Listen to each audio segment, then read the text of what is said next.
My friend, something phenomenal happened to Peter when he stepped out of the boat and began to walk on water towards Jesus. What Peter experienced was a phenomenal miracle, but something happened. Peter took his eyes off of Jesus, fixed them to the storms and the raging waves, and he disrupted a miracle.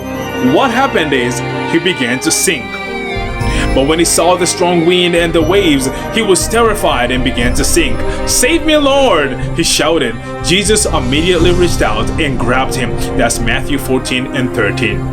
When we fix our eyes on Jesus, we will stay intact. But when we take our eyes off of Jesus, we will sink. Our futures will sink. Our ministries will sink. Our marriages will sink. Yes, we will sink. When we fix our eyes, our focus on Jesus, several things are going to happen. Firstly, our hearts are going to stay in perfect peace.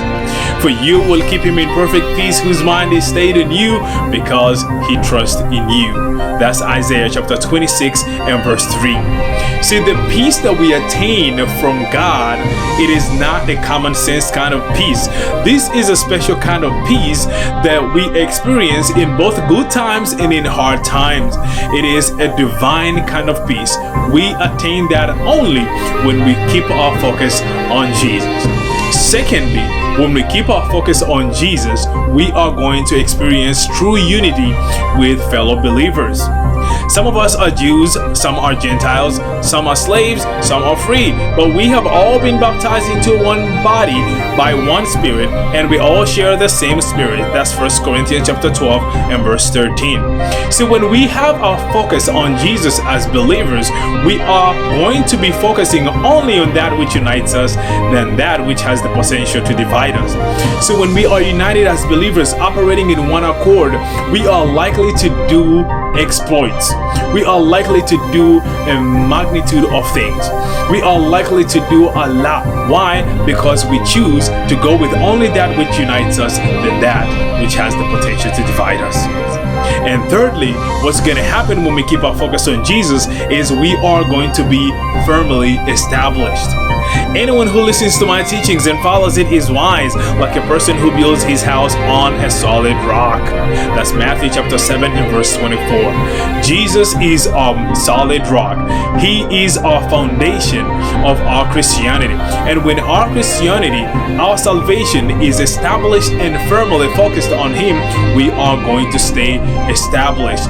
When we keep our focus on Jesus, we will be firmly established. We will not be moved by any opinion and any trend. Why? Because we know the truth. We will not be able to bend over to deception. When we keep our focus on Jesus, we remain effective. See, Jesus is still the answer, and the gospel is still the message.